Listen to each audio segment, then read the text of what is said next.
Do Jornal Público, este é o Soundbite. Ruben Martins. E num pescar de olhos temos governo novo, com poucas mudanças. Viva Ana Sá Lopes. Olá, Ruben. E viva Helena Pereira. Olá. Vamos ouvir o líder parlamentar dos sociais-democratas, Hugo Soares. Isto depois de ser confirmado a permanência de Ana Paula Martins à frente do Ministério da Saúde. O trabalho na saúde é um trabalho estrutural que é preciso fazer-se.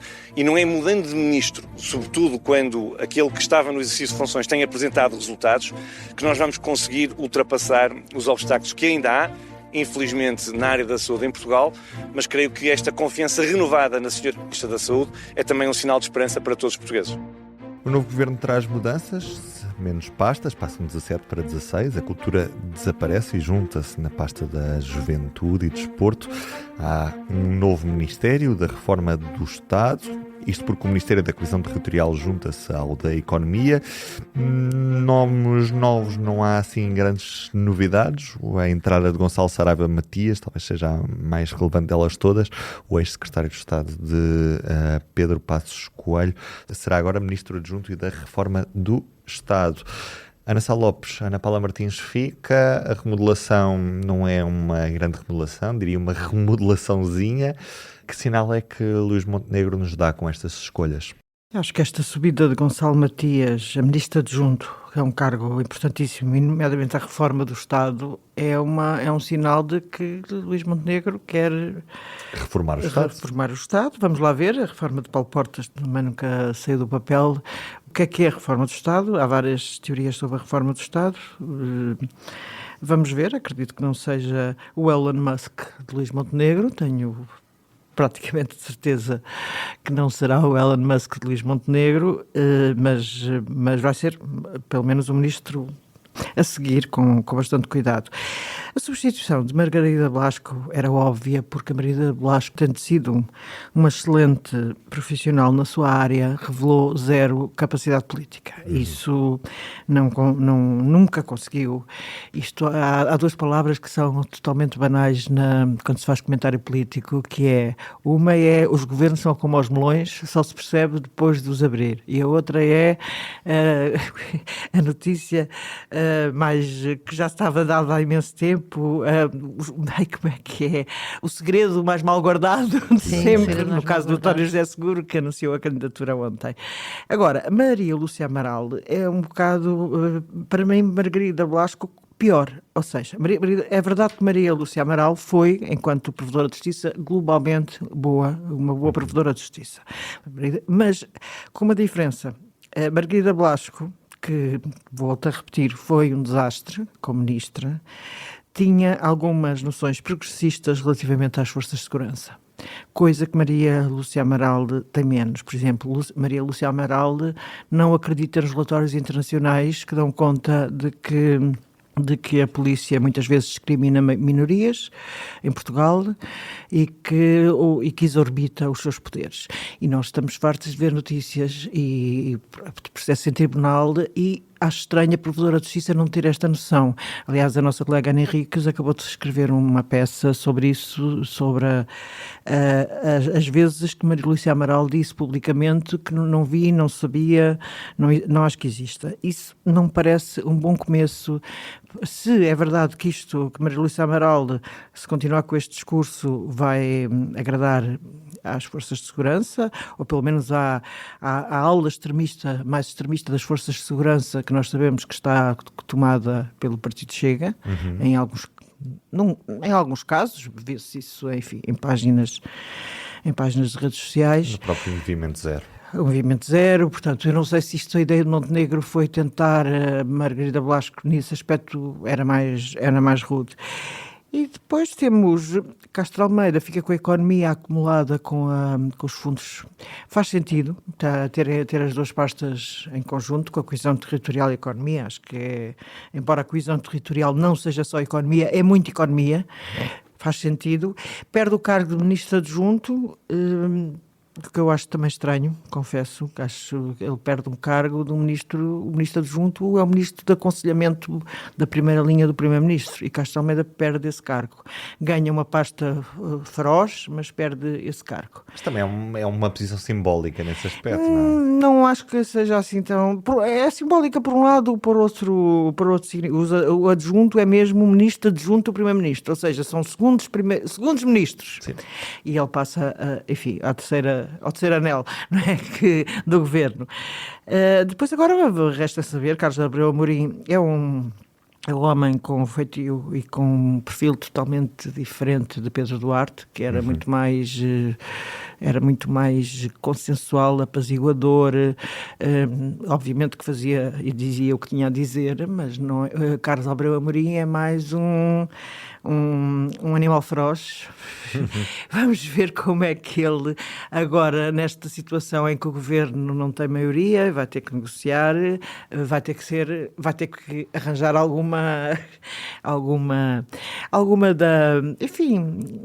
da capacidade de diálogo de Pedro Duarte, que apesar de tudo tinha, sem dúvida. Helena Pereira, Luís Montenegro decide, por exemplo, manter Ana Paula Martins, e isto é sinal de intransigência do primeiro-ministro, ou, por outro lado, é um sinal de confiança no trabalho que a ministra estava a fazer?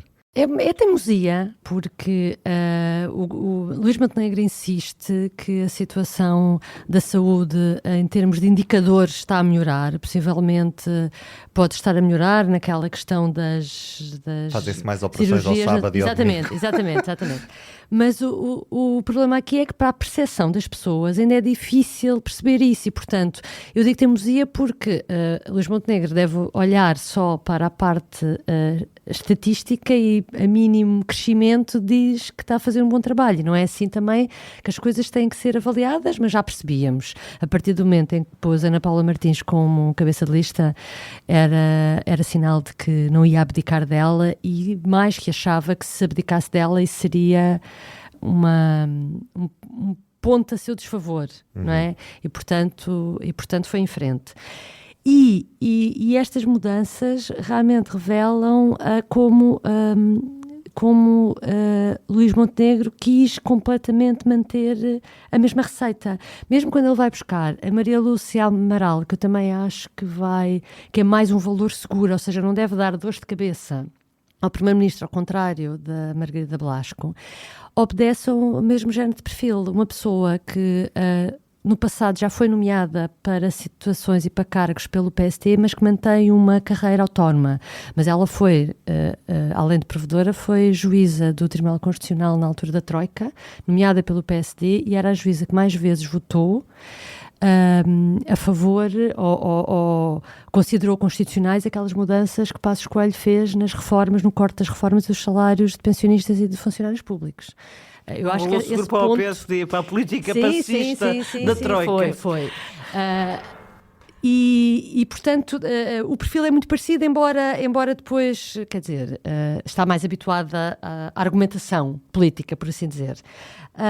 Mesmo o caso da modernização administrativa, eu acho que aí Castro Almeida foi vítima do facto de Luís Montenegro querer puxar pela modernização administrativa mais uma vez. Eu não sei se condições é que vai ter este governo para fazer uma reforma que governos de maioria absoluta não se conseguiram fazer. Portanto, vai ser difícil, mas pelo menos percebe-se que é ele a passar a ideia de que quer fazer alguma coisa. Agora, vai fazer com quem? Vamos lá ver. Vai fazer com o PS, pode fazer com o PS. Sim. Olha, que não te esqueças que o PS neste momento está pronto para fazer. Mas ontem ouvimos André Ventura a dizer: contem connosco para cortar. Estavas a falar da motosserra.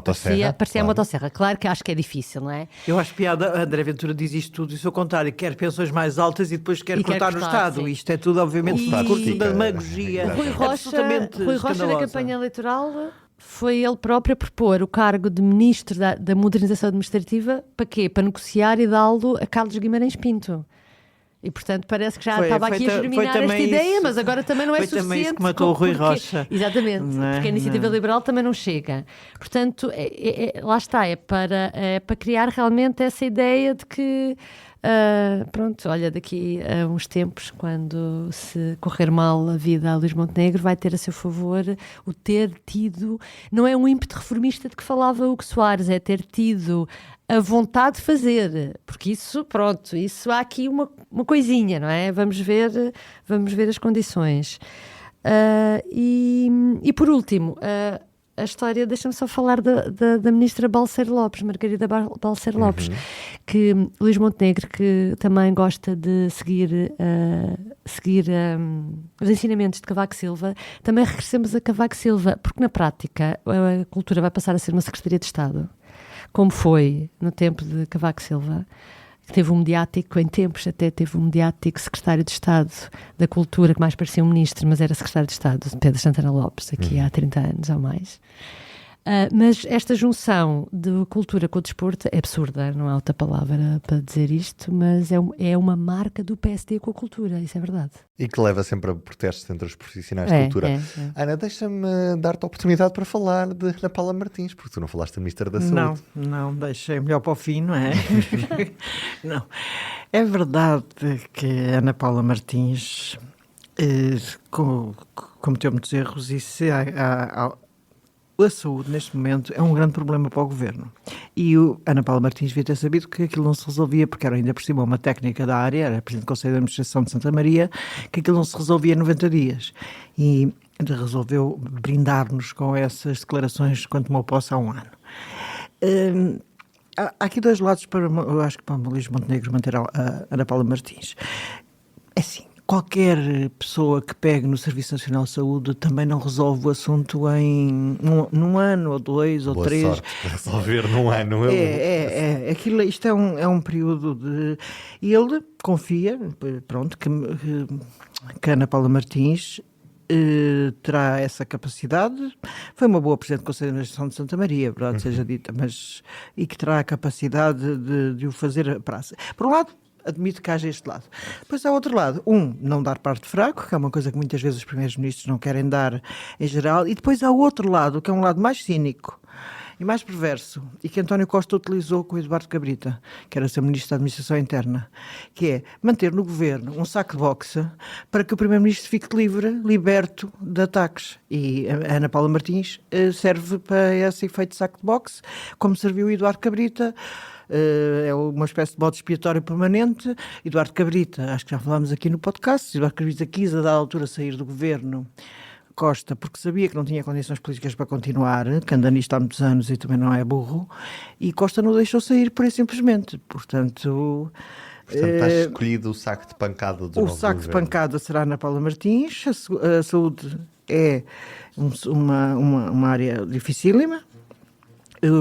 O SNS não caiu com a entrada do governo com o governo Montenegro, também é preciso que se diga que apesar dos fechos das maternidades, acho que há uma grande insegurança, nomeadamente na parte obstétrica. É uma enorme insegurança, mas também os nossos...